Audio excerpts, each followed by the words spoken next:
என்ன பண்ணால் பின்மாற்றம் இது தலை. சரி, அதுக்கு ஆதாரண வசனமாக எபிரேயர் 4ஆம் அதிகாரம் 1வது வசனம். எபிரேயர் 4:1.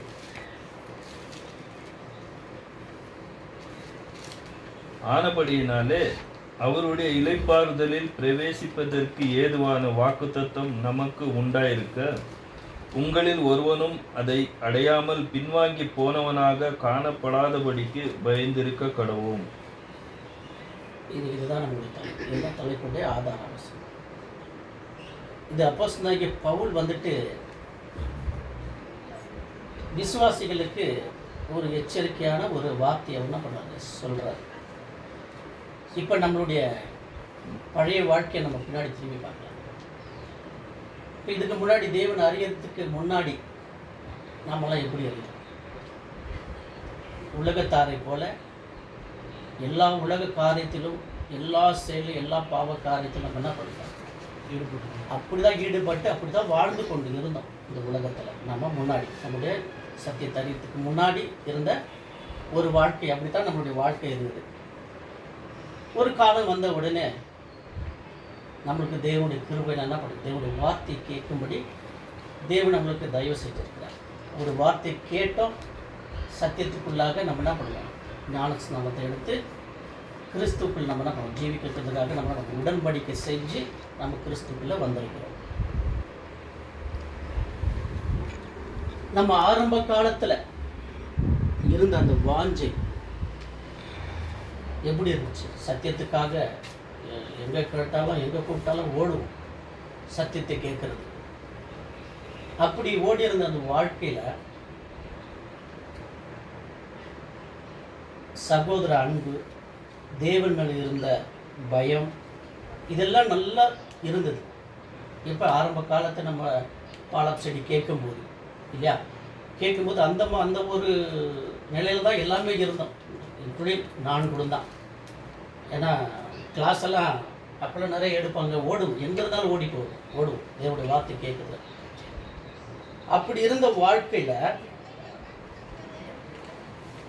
இப்போ அது தொடர்ந்து வளர்ந்துருக்குதா இல்லை குறைஞ்சிட்டு இருக்குதா? சற்று நம்மளை அப்படியே கொஞ்சம் அப்படியே அலசி பார்த்தாக்கா தெரியும். ஆரம்ப காலத்தில் இருந்த அந்த வாஞ்சை, தேவன் இருந்த அன்பு, தேவனுடைய அந்த பயம், சகோதர அன்பு, இதெல்லாம் ஆரம்பத்தில் ரொம்ப நல்லா இருந்துச்சு. சத்தியத்துக்குள்ளே வரும்போது காலப்போக்க போக போக இது எல்லாமே நம்மளுக்கு குறைஞ்சிட்டு தான் இருக்குது. அப்போ நம்மளுடைய எல்லாமே இப்போ எந்த அளவுக்கு இருக்குன்னு நம்ம நினச்சி பார்க்கும்போது வளர்ச்சி இல்லை. அப்போ இருந்த வளர்ச்சி இப்போ ரொம்ப குறைஞ்சிடுச்சு. கண்டிப்பாக இது என்ன பண்ணும், தேவனுடைய பிள்ளைகள் இடத்துல அந்த வளர்ச்சி குறைந்து வந்து தான் ஆகும். அதனால தான் அப்போஸ்தலனாகிய பவுல் இந்த வார்த்தையை அவர் எழுதுகிறார், சொல்கிறார். படிங்க திரும்ப. எபிரேயர் 4ஆம் அதிகாரம் 1வது வசனம்.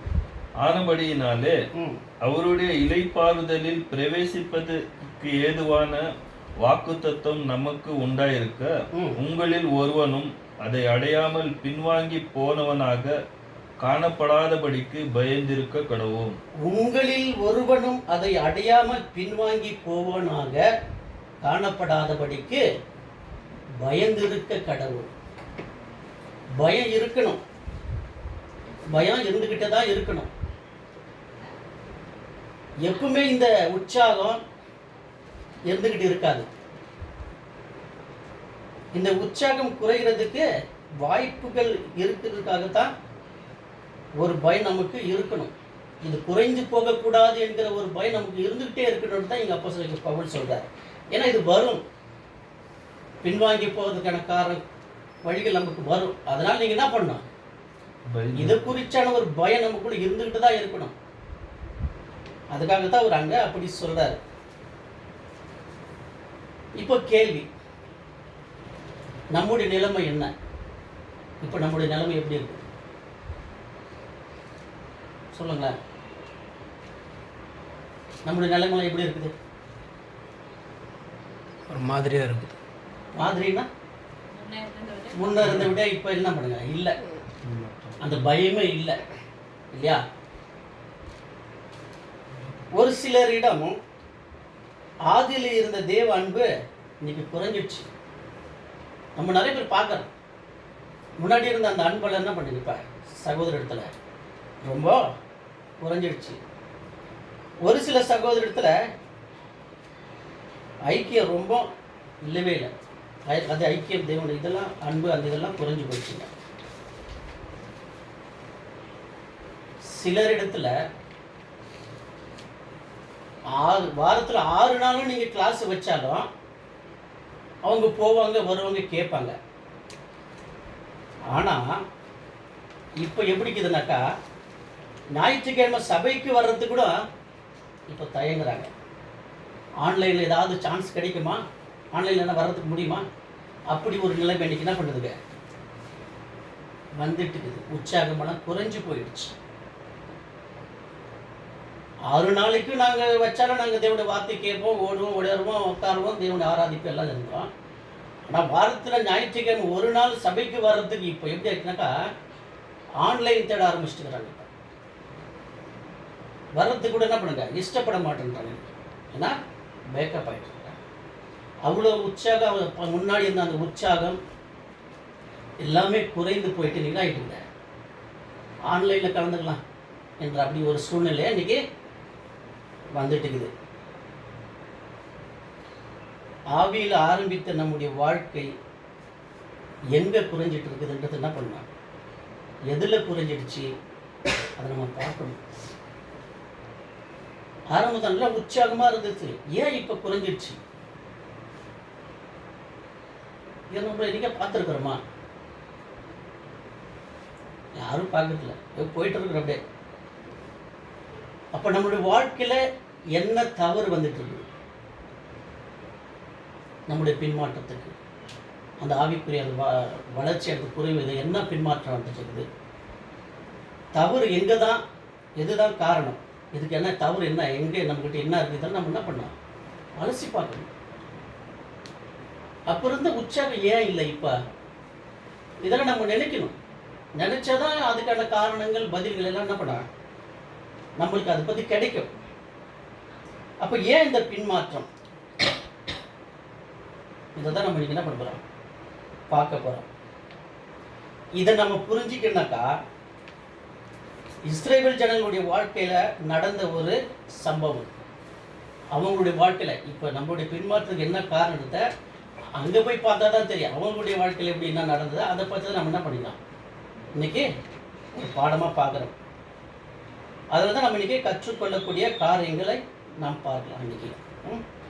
அப்போ இஸ்ரேல் ஜனங்களின் வாழ்க்கையில் பார்க்கும்போது அப்படியே நமக்கும் அவங்களுக்கும் அப்படியே ஒத்துட்டு போகும். அவங்க எப்படி இருந்தாங்க, இப்போ நாம் எப்படி இருந்தோம், எல்லாமே என்ன பண்ணலாம் ஒரு ஒத்துட்டு போகும். அவங்க எகிப்தில் இருக்கும்போது தேவன் அவங்களுக்கு தெரியாது, தேவனே அவங்களுக்கு தெரியாது, யாரும் தெரியாது.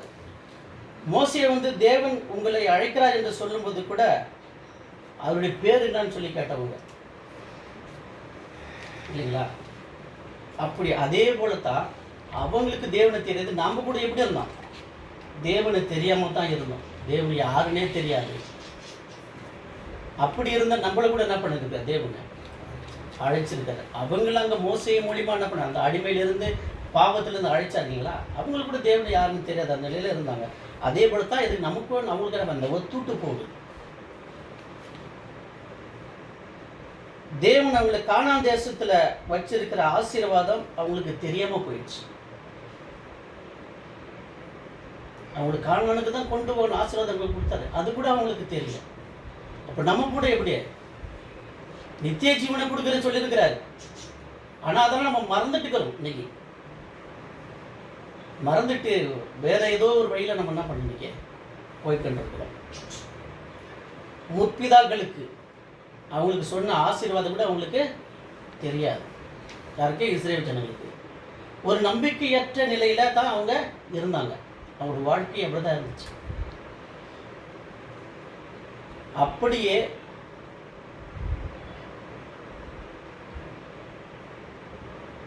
நம்ம கூட இன்னைக்கு அப்படித்தான் இருக்கிறோம், நம்பிக்கையற்ற ஒரு வாழ்க்கை. அவங்க எப்படி இருந்தாங்களோ அதே நிலை தான் இங்கே நமக்கு இருக்கு. அவங்க தேவனை அழைக்கும் போதும் அவங்க தேவனை மறந்தாங்க, தேவனை விட்டு தூரம் போனாங்க. இன்னைக்கு நம்மளே அழைச்சிருக்கிறாரு. அழைத்த தேவனுக்கு நம்ம எல்லாம் உடன்படிக்கை பண்ணி உலகத்துக்கு மாறிச்சு தேவ நீதிக்கு பிழைக்கிற இதெல்லாம் சொல்லி உடன்படிக்கை செஞ்சு நம்ம வந்தோம். ஆனால் நம்முடைய நிலைமை எப்படி இருக்கு? அதன்படி இன்னைக்கு நம்ம செய்யலை.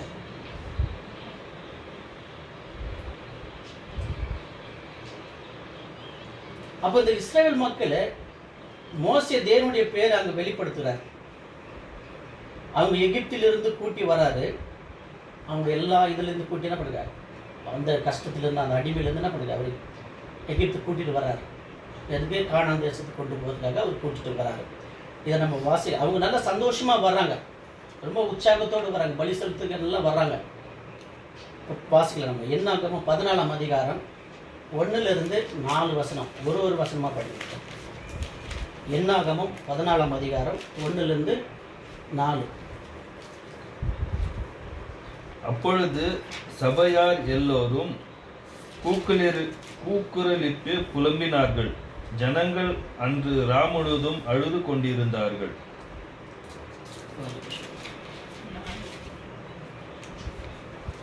அப்பொழுது சபையார் எல்லாரும் கூக்குரலிட்டு புலம்பினார்கள். ஜனங்கள் அன்று முழுவதும் அழுது கொண்டார். அப்ப முழுவதும் என்ன கூக்குரலிட்டு பண்ணாங்க? நைட் பிரேயர் ஜெபமா? இல்லை, நம்மளாம் நைட் பிரேயர் ஜெபம் பண்ணுறோம் அந்த மாதிரி இல்லை. அவங்க புலம்பல், ஒரே புலம்பல், ஒரே அழுக. நம்ம அங்கே நல்லா இருந்தோம், இங்கே கூட்டு வந்துட்டாங்களே சொல்லிட்டு நம்மளுக்கு ஒரே புலம்பலும் அழுகையா இருக்கிறாங்க. அடுத்து 2வது வசனம். இஸ்ரவேல் புத்திரர் எல்லாரும் மோசேக்கும் ஆரோனுக்கும் விரோதமாக முறுமுறுத்தார்கள். சபையார் எல்லாரும் அவர்களை நோக்கி, எகிப்து தேசத்திலே செத்து போனோமானால் நலமாயிருக்கும், இந்த வனாந்தரத்தில் நாங்கள் செத்தாலும் நலம். ஆமா, இஸ்ரவேல் புத்திரர் எல்லாரும் மோசே இந்த ஆரோன் என்ன பண்ண மாட்டாங்க, நம்மளை கூட்டிட்டு போக மாட்டாங்க. நம்ம அங்கேயே போயிருந்தா கூட நல்லா இருந்திருக்கோம், எகிப்தில போயிருக்கிறோம். இல்லை, இந்த வனாந்தரத்தை செத்தா கூட நல்லா இருக்கு. அவ்வளோ அவங்களுக்கு என்ன பண்றாங்க, ஒரே எரிச்சல். இவங்க 2 பேர் நம்மள எங்கே என்ன பண்ணுங்க, இவங்க கூட்டிட்டு போக மாட்டாங்கன்ற சொல்றாங்க அங்க. அடுத்தது 3வது. நாங்கள் பட்டயத்தால் மடியும்படிக்கும் எங்கள் பெஞ்சாதிகளும் பிள்ளைகளும் கொள்ளையாகும்படிக்கும் கர்த்தர் எங்களை இந்த தேசத்துக்கு கொண்டு வந்தது என்ன? எகிப்துக்கு திரும்பி போகிறதே எங்களுக்கு உத்தமம் அல்லவா என்றார்கள். நாங்கள் பட்டயத்தால செத்தாலும் பரவாயில்ல, எங்க பெஞ்சால செத்தாலும் நாங்கள் திரும்பி அங்கே போறது எங்களுக்கு நலம் என்று சொல்றாங்க. பார்த்துங்க எப்படி இருக்கிறாங்க. ஏன் அவங்கள கொண்டு வந்தாருன்றது கூட அவங்க அந்த உணர்வு இல்லை. அவங்க எங்க போறன்றது கூட தெரியல. அப்படி ஒரு நிலைக்கு அவங்க என்ன பண்ணிட்டாங்க, வந்துட்டாங்க. அடுத்த வசனம் படிங்க, 4வது வசனம். பின்பு அவர்கள், நாம் ஒரு தலைவனை ஏற்படுத்தி கொண்டு எகிப்திற்கு திரும்பி போவோம் வாருங்கள் என்று ஒருவரோடு ஒருவர் சொல்லிக் கொண்டார்கள். என்ன சொல்லிட்டாங்க, நமக்கு ஒரு தலைவனை உண்டாக்கலாம், நம்ம எங்கிருந்து வந்தப்போ திருப்பி அங்கேயே போயிடலாம். இந்த ஆரோன் இந்த மோசஸ் நம்ம என்ன பண்ண மாட்டாங்க, அந்த கானான் தேசத்துக்கு கொண்டு போக மாட்டாங்க. இவங்களை நம்மள இங்கே வனாந்தரத்து என்ன பண்ணுவாங்க, மடியை வச்சுடுவாங்க சொல்லிட்டு என்ன பண்ணுறாங்க. அவங்க அங்கே சொல்கிறத பாத்திரம். அப்போ இவங்க சந்தோஷத்தோடு நல்ல ஆரவாரத்தோடு தேவனுக்கு பலி செலுத்த சொல்லிட்டு என்ன பண்ணாங்க, அங்கேருந்து புறப்பட்டு வந்துட்டு. ஆனால் இவங்க எப்படி அழுதுகிட்டு புலம்பிட்டுக்கிறாங்க பார்த்தீங்களா, அந்த அங்கே இருந்தால் நம்ம இங்கே பார்க்குறோம்.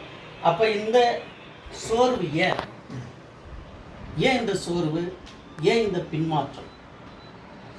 அது அவங்களுடைய வாழ்க்கையில் பின்மாற்றத்தை கொண்டு வந்துச்சு. இது அவங்க எங்கே போகிறாங்கன்றது கூட தெரியாததுனால அவங்களுக்கு அது பின்மாற்றத்தை கொண்டு வந்துச்சு. இது நம்முடைய வாழ்க்கையில் எப்படி நிறைவேறும் அப்படிங்கிறத நம்ம இன்னைக்கு பாடத்தோடு நம்ம பார்க்கலாம் வச்சு. நம்மளுக்கு இது ஒரு பாடம், இது நம்முடைய வாழ்க்கையில் எப்படி நிறைவேறும் என்றதான் இன்னைக்கு நம்ம பார்க்கலாம். ஃபர்ஸ்ட் அவங்க என்ன நினைச்சாங்கனாக்கா, அவங்களுடைய அழைப்பை மறந்துட்டாங்க. எப்படி? அவங்களுடைய அழைப்பு என்ன? கானான் தேசத்துக்கு அவங்களை அழைக்கிறதுக்காக. அதுதான் அவங்களுடைய தேவன் அவங்க சொன்னது. நான் உங்களுக்கு இந்த கானான் தேசத்தை கொடுப்பேன்னு சொன்னார் இல்லையா?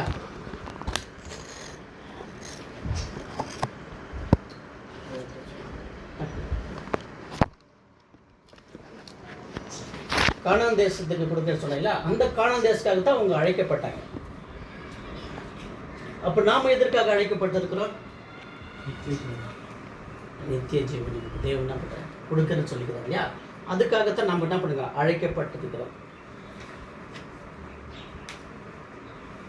இவங்க என்ன பண்ணுறாங்கனாக்கா, தாங்கள் கானான் தேசத்துக்கு அழைக்கப்பட்டது என்ன பண்ணாங்க, மறந்துட்டாங்க. எதுக்காக அழைச்சோம் என்கிறது அந்த உணர்வு அந்த இது இல்லாமல் என்ன பண்ணுங்க அவங்க மறந்து போயிட்டாங்க.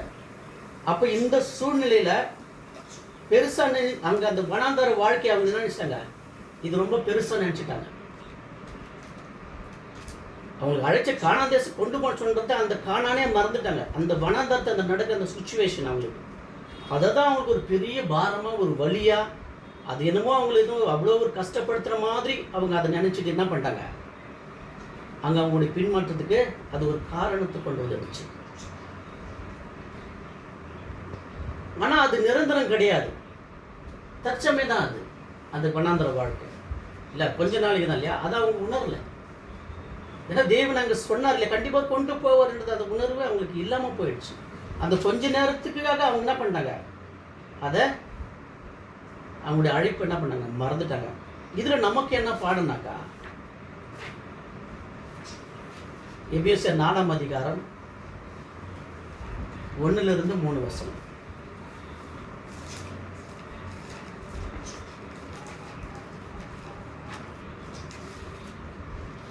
எபேசியர் 4:1-3. ஆதலால் கர்த்தர் நிமித்தம் கட்டுண்டவனாகிய நான் உங்களுக்கு சொல்லுகிற புத்தி என்னவெனில், நீங்கள் அழைக்கப்பட்ட அழைப்புக்கு பாத்திரவான்களாய் நடந்து மிகுந்த மனத்தாழ்மையும் சாந்தமும் நீடிய பொறுமையும் உடையவர்களாய் அன்பில் ஒருவரை ஒருவர் தாங்கி சமாதான கட்டில் ஆவியின் ஒருமையை காத்துக்கொள்வதற்கு ஜாக்கிரதையாயிருங்கள். உங்களுக்கு உண்டான அழைப்பினாலே நீங்கள் ஒரே நம்பிக்கைக்கு அழைக்கப்பட்டது போல ஒரே சரீரமும் ஒரே ஆவியும் உண்டு. நம்ம எதுக்கு அழைச்சிருக்கிறோம் இல்லைங்களா? அப்போ நம்மளுக்கு என்ன ஒரு வேலை கொடுத்துருக்கு, அதில் நம்ம என்ன பண்ணணும், நம்முடைய அழைப்புக்கு அதுக்கு ஏற்றபடி நம்ம நடந்துக்கணும். நமக்கு கூட பாடுகள் வரும், கஷ்டங்கள் இருக்கும், துன்பங்கள். இயேசு சொல்லிட்டார் இல்லையா, ஒருவருடைய பின்னே வர விரும்ப தன்னைத்தானே வெறுத்து தன் சிலுவை சுமக்க சொல்லிட்டார். அப்போ அந்த சிலுவை பாடுகள் நமக்கு வரும்போது அதை ஏற்றுக்கொள்ளணும். அதுதான் நம்மளுடைய அழைப்பு. நம்ம அதுக்காகத்தான் அழைச்சாரு. நான் உங்களுக்கு நம்ம நித்திய ஜீவனை கொடுக்குறேன்னு சொன்னவர் அது கண்டிப்பாக கொடுப்பாரு. அப்போ அதை பெற்றுக்கொள்ளணுனாக்கா நம்ம அப்படியே போயிட முடியாது. அவங்களுக்கு எப்படி அந்த வனாந்தர வாழ்க்கை எப்படி அவங்களுக்கு அது கஷ்டமாக இருந்துச்சோ, அவங்க போகக்கூடிய இடத்துக்கு அதை மறந்துட்டு அது ஒரு கஷ்டம் நினச்சிட்டு பின்வாங்கி போனாங்க இல்லையா. ஸோ அப்படி நமக்கு இருக்கக்கூடாது. நம்மளுடைய அழைப்பு ஒரு யாருக்கும் கொடுக்காத ஒரு பெரிய ஒரு அழைப்பு. அப்போ இந்த அழைப்பை நம்ம என்ன பண்ணக்கூடாது, அசட்டை பண்ணக்கூடாது. இன்னைக்கு அநேகர் என்ன பண்ணுங்க, எதற்காக அழைச்சார் என்கிறதே தெரியாமல் இன்னைக்கு வாழ்ந்துட்டு இருக்கிறாங்க. ஏன் கிறிஸ்துக்குள் வந்துட்டு கூட தெரியல அவங்களுக்கு. ஸோ அப்போ நம்முடைய அழைப்பு என்ன, அதை உணரணும். விலை மதிக்க கொடுக்க முடியாத ஒரு அழைப்பு இது. எவ்வளோ ஞானிகள் இருக்கிறாங்க, கல்விமான் இருக்கிறாங்க, எவ்வளோ நம்மளை பார்க்கல நல்ல மனுஷர்கள்லாம் இருக்கிறாங்க.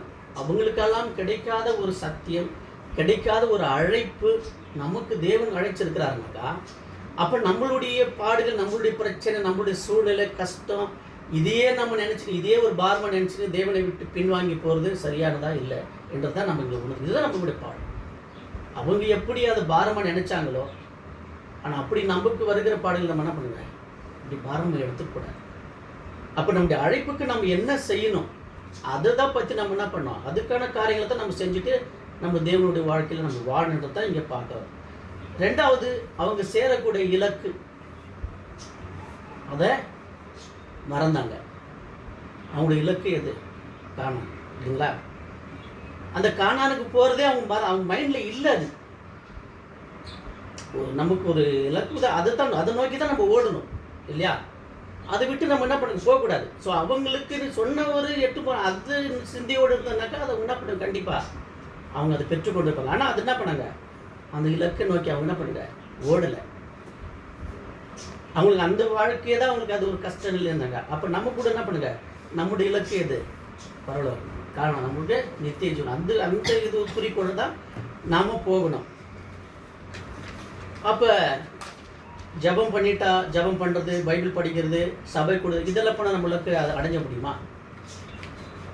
இதெல்லாம் வந்து நமக்கு என்ன பண்ணுங்க, ஒரு வழி. இது தேவன் நமக்கு கொடுக்குற பரிசுங்க. இது எப்படின்னாக்கா, நம்ம கிறிஸ்துக்குள்ளே வந்துட்டாக்கா பைபிள் படிக்கணும், ஜெபம் பண்ணணும், சபை கூடுதல போகணும், இதுதான் அநேகர் நினச்சிட்டு இருக்கிறாங்க. இது நடந்தால் நம்ம பரலோகம் போயிட முடியுமா? முடியாது. இதெல்லாம் நீ செஞ்ச கடவுள் நமக்கு ஒரு பரிசு தான் கொடுக்க முடியும். இப்போ ஒரு ஓட்டப்பந்தயத்தில் ஓடுறாங்கனாக்கா அவனுடைய இலக்கு என்ன? அந்த கப்பு பெறணும், அவ்வளோதான் அவனுடைய நோக்கம் இல்லையா? அவன் அதை வாங்குறதுக்காக தான் ஓடுவான் இல்லைங்களா? அப்போ நம்ம கிறிஸ்துக்குள்ள இதெல்லாம் இருக்குன்னாக்கா இது நம்ம செய்யக்கூடியதோட ஒரு கடமை. ஆனால் நம்முடைய இலக்கு எதுனாக்கா கிறிஸ்துவின் சாயல். நம்ம கிறிஸ்துவின் சாயலுக்கு வந்தாலுமே நம்ம நித்திய ஜீவனை பெற்றுக்கொள்ள முடியும். இப்போ பைபிள் படிக்கிறதுனா பைபிள் படிக்கணும், ஜெபம் பண்ணணும், சபை கூடி விட்டு, இதெல்லாம் ஒன்று, இதில் நடக்கக்கூடிய நம்ம வாழ்க்கை, கிறிஸ்துவ வாழ்க்கை விட்டு நடக்க ஒரு முறை. ஆனால் கிறிஸ்துவின் சாயலே இல்லாமல் இருந்தாக்கா எப்படி நம்ம நித்திய ஜீவனை கற்றுக்கொள்ள முடியும்? அப்போ நம்ம எல்லாருக்கும் கிறிஸ்துவின் சாயல் இருக்கா? இயேசு இருக்கிற மாதிரி நம்ம இருக்கிறோமா? நம்மகிட்ட அன்பு இல்லை, சகோதர சிநேகம் இல்லை,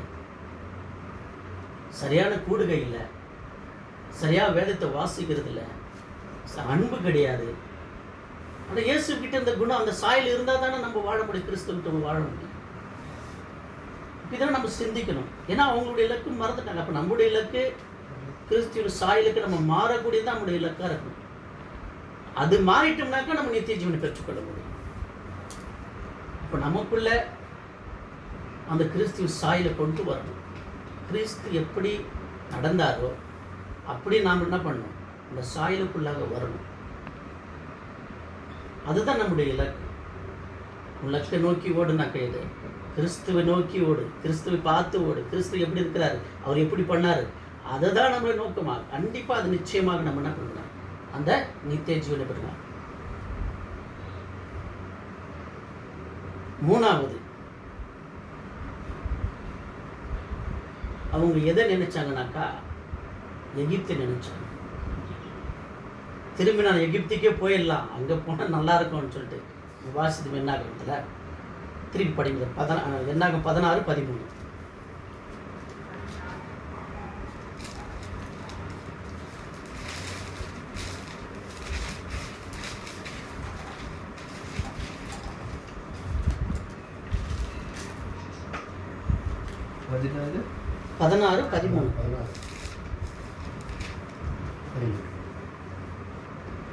இந்த வனாந்திரத்தில் எங்களை கொன்று போடும்படி பாலும் தேனும் ஓடுகிற தேசத்தில் இருந்து எங்களை கொண்டு வந்து அற்ப காரியமும் எங்கள் மேல் துரைத்தனம் பண்ணுகிறாயோ. பாருங்க, இந்த வனாந்தாரத்திலே எங்களை கொண்டு போடுது, பாலும் தேனும் ஓடுகிற இடத்துல எங்களை கொண்டு போகும்படி அற்ப காரியமா நினைச்சிட்டாங்க அவங்க. நீ எங்களை பாலும் தேனும் ஓடுகிற தேசத்தை கொண்டு போக சொன்னியே, இந்த வனாந்தரத்தில் எங்களை மடிச்சு போகிறதுல எங்களை கொண்டு வந்து விட்ட. அப்படி என்ன பண்ணாங்க அவங்க, அப்படி நினச்சிக்கிட்டாங்க. அப்போ அப்படி நினச்சதுல அவங்க என்ன பண்ணுறாங்க, எகிப்தை பார்க்குறாங்க. அவங்க எகிப்தை நினச்சதுனால என்ன பண்ணுறாங்க, அங்கே இருந்தாலும் நாங்கள் நல்ல சாப்பாடு கிடைச்சிருக்கோம், நல்ல கறி சாப்பிட்ருப்போம், இப்படி அவங்களுடைய எண்ணம் போயிடுச்சு. அப்போ இது நமக்கு என்ன பாடுனாக்கா, கொலோசியர் 3:1-2.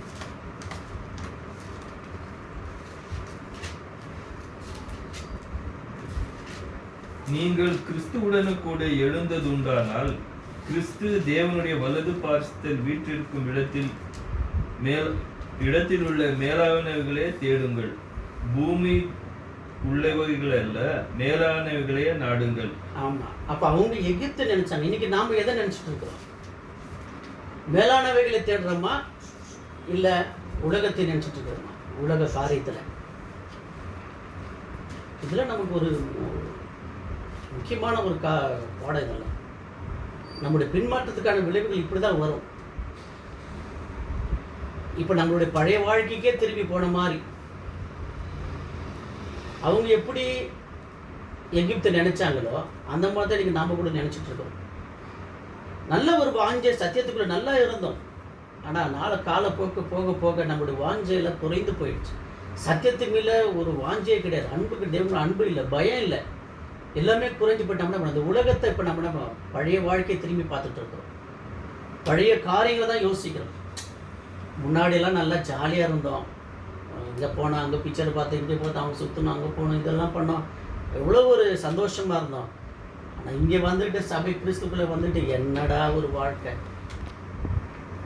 எதையே நம்ம செய்ய முடியலன்ற அப்படி ஒரு நிலைமை வருது. இதெல்லாம் தற்காலிகங்க, கொஞ்ச நாளைக்கு தான் அதனுடைய வாழ்க்கையில். இதெல்லாம் ஒரு நாளைக்கு கடந்து போயிடும். அப்போ நாம் எதை தேடணும்? மேலானதை தேடணும், பூமிக்குரியவைகளை தேடக்கூடாது. இன்னைக்கு எல்லாமே பூமிக்குரிய காரியத்தை தான் தேடினாங்க. சத்தியத்தை நல்லா அறிஞ்சிருக்கிறாங்க, சத்தியத்தை நல்லா பேசுறாங்க. ஆனா அவங்களுடைய குறி எல்லாமே உலக காரியமாக தான் இருக்கு. உலகத்தை தான் தேடுறாங்க. இன்னும் என்ன பண்ணலாம், இன்னும் என்ன செய்யலாம், உலகத்தில் இன்னும் எப்படி பெரிய ஆள் ஆகலாம், இன்னும் எத்தனை வீடு கட்டலாம், இன்னும் எத்தனை இடம் வாங்கலாம், இன்னும் என்னென்னலாம் செய்யலாம். பெருமை, அகந்தை எல்லாமே நம்ம இன்னும் எப்படி நம்ம யார் புகழ்வாங்க, இப்படி உலகத்துக்குரிய சந்தோஷம், உலக காரியத்தை தான் இன்னைக்கு எல்லாமே மூழ்கிட்டாங்க. மேலானவைகளை தேடுறதில்ல. தேவனே சொல்லிட்டார் இல்லையா, நீ முதலாவது தேவனுடைய ராஜ்யத்தோட நீதியை தேடுங்க, பின்பு உங்களுக்கு எல்லாமே கூட கொடுக்கப்படும் சொல்லிட்டாரு இல்லையா. அப்போ அவர் சொன்னவர் நம்மளை விட்டுட்டு வரா. அப்போ எதுக்காக நம்ம இவ்வளோ பிரயாசம், இவ்வளோ ஓட்டங்கள், எதுக்காக உலகத்தை நம்ம ஓடிட்டு இருக்கோம்? நம்முடைய கோல் என்ன, நம்முடைய குறிக்கோள் என்ன, நம்முடைய சாயல் என்ன, நம்முடைய நோக்கம் என்ன, நம்ம எதுக்காக அழைச்சார்? இதெல்லாம் நம்ம தினந்தோறும் சிந்திக்கணும். ஏன்னு சொல்லி நம்ம வாழ்க்கையில தேவன் எதுக்காக என்னை அழைச்சாரு, அந்த அழைப்புக்கு நான் பாத்திரவானா இருக்கிறேனா, இல்லை என்னோட வாழ்க்கையில் நாளுக்கு நாள் பின்மாற்றம் அடைந்து கொண்டு இருக்கிறதா, தேவனை விட்டு நான் விலகி கொண்டு இருக்கிறேனா, உலக காரியத்தை நான் நேசிக்கிறேனா, உலக அன்பு, உலகத்தில் இருக்கிற எல்லாத்தையும் நம்ம என்ன பண்ணலாம், அன்பு கொண்டிருக்கிறோமா? இதெல்லாம் நம்ம என்ன பண்ணணும்? தினந்தோறும் நம்முடைய கிறிஸ்துவ வாழ்க்கையில் சிந்திக்கணுங்க. உண்மையான ஒப்பு கொடுத்தல், உண்மையான ஒப்பு கொடுத்து கிறிஸ்துக்குள்ள வந்தவங்க தான் இப்படியெல்லாம் இருப்பாங்க. வாழ்க்கையில் எப்படி இருக்குது ஒவ்வொரு நாள். அப்போ அவங்க எப்படி நினைச்சாங்க? எகிப்தை பார்த்தாங்க. அவங்க எகிப்து அங்கேயே போய் தான் நலமாக இருந்திருக்கும், அங்கேயே இப்படியாவது சந்தோஷப்படும், காசு பணமா ஃப்ரீயாக சாப்பிட்டு நல்லா ஜாலியாக இருந்திருக்கலாம். அவங்க அதை நினைச்சிருந்தாலும் என்ன பண்ணாங்க, அவங்களுடைய காணாமல் போகிற தேசத்தை என்ன பண்ணாங்க, அவங்க இழந்துட்டாங்க. அப்படி நாம் போகக்கூடிய இடத்த நம்ம கூட என்ன பண்ணலாம், இழந்து போகிறதுக்கு வாய்ப்புகள் இருக்குதுன்றத நம்ம இங்கே நல்லா பார்க்குறோம். நாலாவது விஷயமாக நம்ம அவங்க என்ன பண்ணாங்கனாக்கா, அவங்களுடைய பார்வையை மாற்றிட்டாங்க. என்ன பார்வையை மாற்றிட்டாங்க?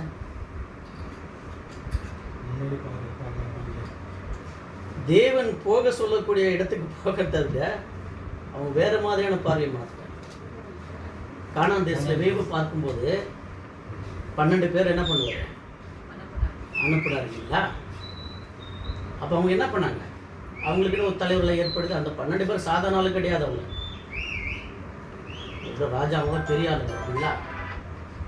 அவங்க 12 பேர் அனுப்ப போயிட்டு நாங்கள் எப்படி இருக்குன்னு சொல்லி வேவு பார்க்க அனுப்புறாரு. அதில் 10 பேர் என்ன பண்ணாங்க, ஆகாதுன்னு சொல்லிட்டு என்ன பண்ணாங்க, போய் சொல்கிறாங்க. அதில் 2 பேர் மட்டும்தான் என்ன பண்ணாங்க, இல்லை நம்ம போக முடியும் என்று சொல்கிறத அங்கே நம்ம நல்லா பார்க்கலாம். இதை நம்ம வாசிக்கலாம். என்னாகமம் 13ஆம் அதிகாரம் 1-3. கர்த்தர் மோசேயை நோக்கி, நான் இஸ்ரவேல் புத்திரருக்கு கொடுக்கும் கானான் தேசத்தை சுற்றி பார்ப்பதற்கு நீ மனிதரை அனுப்பு. ஒவ்வொரு பிதாக்களின் கோத்திரத்திலும் ஒவ்வொரு பிரபுவாகிய புருஷனை அனுப்ப வேண்டும் என்றார். மோசே கர்த்தருடைய வாக்கின்படியே அவர்களை பாரான் வனாந்தரத்திலிருந்து அனுப்பினான். அந்த மனிதர் யாவரும் இஸ்ரவேல் புத்திரரின் தலைவர்கள். அவங்க யாரு? இஸ்ரவேல் புத்திரர் தலைவர்கள். அவங்க என்ன பண்றாங்க, வேவு பார்க்க அனுப்புறாங்க. அப்ப அந்த 10 பேர் சொன்னது தான் அவங்க என்ன பண்ணாங்க, நம்பினாங்க. மெஜாரிட்டி எது, இப்போ நம்ம கூட அப்படி தான் சொல்லுவான், எது மெஜாரிட்டி அதை தான் நான் நம்புவோம் இல்லையா. ஸோ அந்த மாதிரி தான் அவங்க என்ன பண்ணிட்டாங்க, அவங்க சொன்ன பொய்யை நம்பிட்டாங்க. அது 2 பேர் சொன்ன உண்மை யாரும் நம்பலை. எங்களோட வசனம் உபாகமம் 1ஆம் அதிகாரம் 20-23 வசனம்.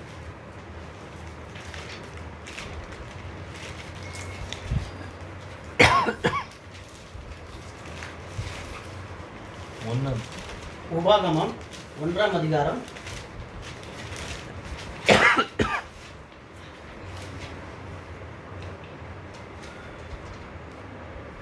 20-23. அப்பொழுது நான் உங்களை நோக்கி, நம்முடைய தேவனாகிய கர்த்தர் நமக்கு கொடுக்கும் எமோரியரின் மலைநாடு மட்டும் வந்து சேர்ந்தீர்கள். இதோ உன் தேவனாகிய கர்த்தர் அந்த தேசத்தை உனக்கு முன்பாக வைத்திருக்கிறார்.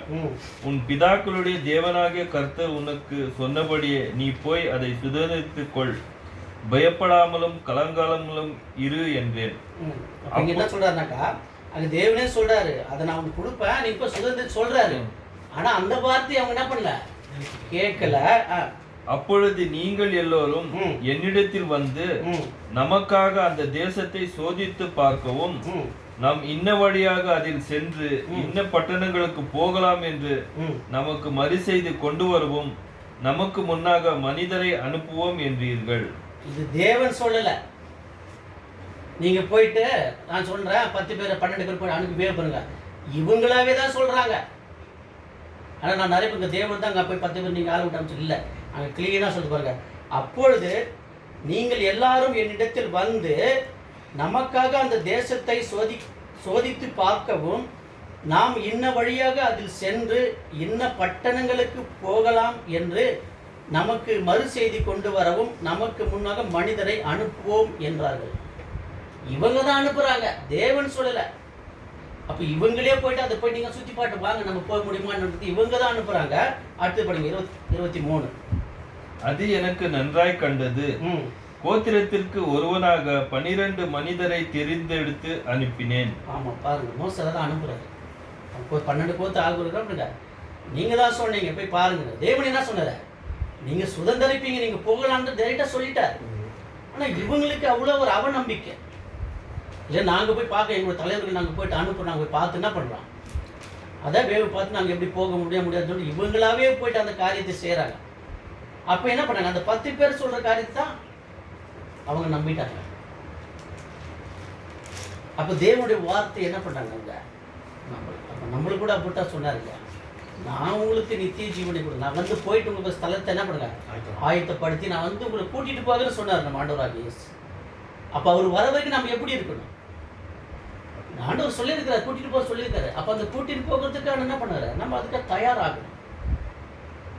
ஸோ அப்படிதான் இன்னைக்கு என்ன பண்றாங்க, அந்த 10 பேர் சொன்னதை அவங்க என்ன பண்ணாங்க, ஏற்றுக்கிட்டு அவங்க என்ன பண்ணாங்க, அவங்களுடைய அழைப்பானது என்ன பண்ணாங்க, பார்வைய மாத்திட்டாங்க. அப்ப இதுல நமக்கு என்ன பாடம், இன்றைக்கு சபையில தேவனுடைய வார்த்தையெல்லாம் பேசுவாங்க, சகோதரர்கள் பேசுறாங்க, எல்லாம் பண்றாங்க இல்லையா, நம்ம எல்லாம் உட்காந்து கேட்கிறோம், கேட்டுட்டு அப்படியே வந்துடுறோம். அப்போ அந்த பேசுறவங்களுடைய வார்த்தையும் அவங்களுடைய செயலை நம்ம என்ன பண்ணணும், பார்க்கணும். இப்போ நான் இங்க நின்று பேசுறேன், நான் பேசிட்ட பிறகு அதன்படி நான் நடக்கணும் இல்லையா. ஏதோ நான் சொல்லிட்டாருன்றதுக்கோசம் நம்ம என்ன பண்ணக்கூடாது, இது பண்ணக்கூடாது. அப்போ அவங்களுடைய செயல்முறைகளை கூட பார்க்கணும்.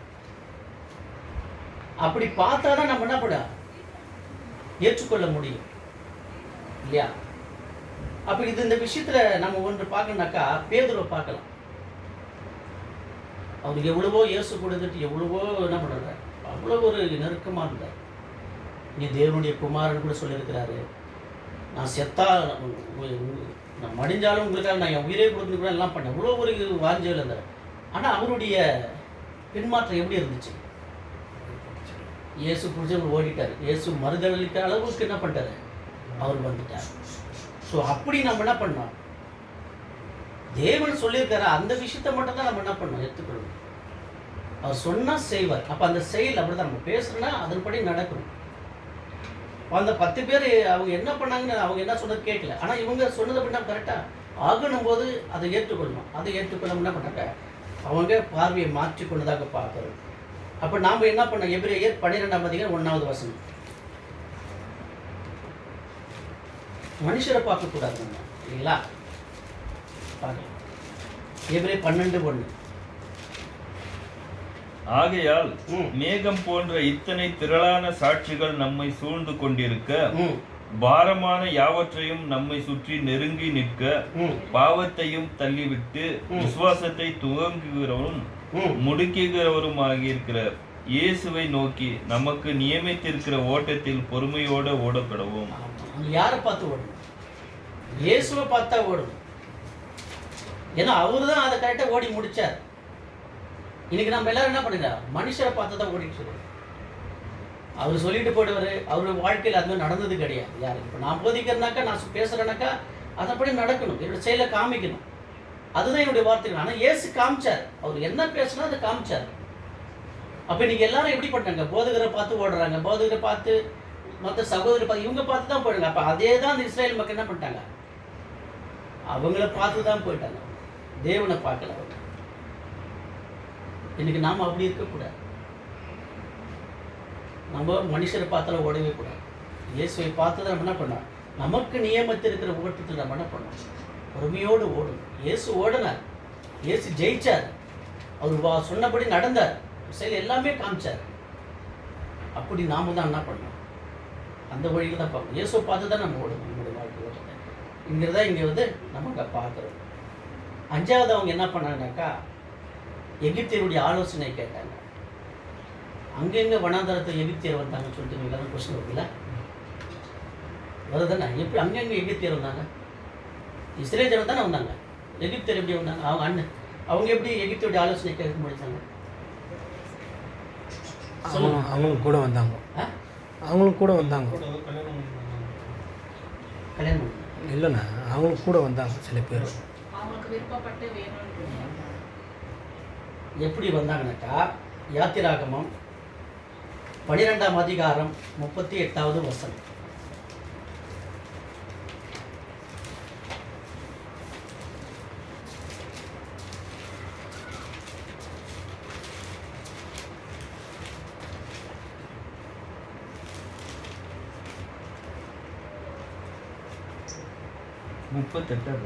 ஆமா. அவர்களோடு கூட பல ஜாதியான ஜனங்கள் அநேகர் போனதும் அன்றி மிகுதியான ஆடுகள் முதலான மிருக ஜனங்களும் போயிற்று. பாருங்க, அவங்களோடு கூட பலவிதமான ஜாதியார். அவங்க மட்டும் போகல, அந்த எகிப்து இருந்த ஜனங்கள் கூட என்ன பண்ணாங்க? அவங்க கூட வந்து இருக்கிறத பார்க்குறாங்க.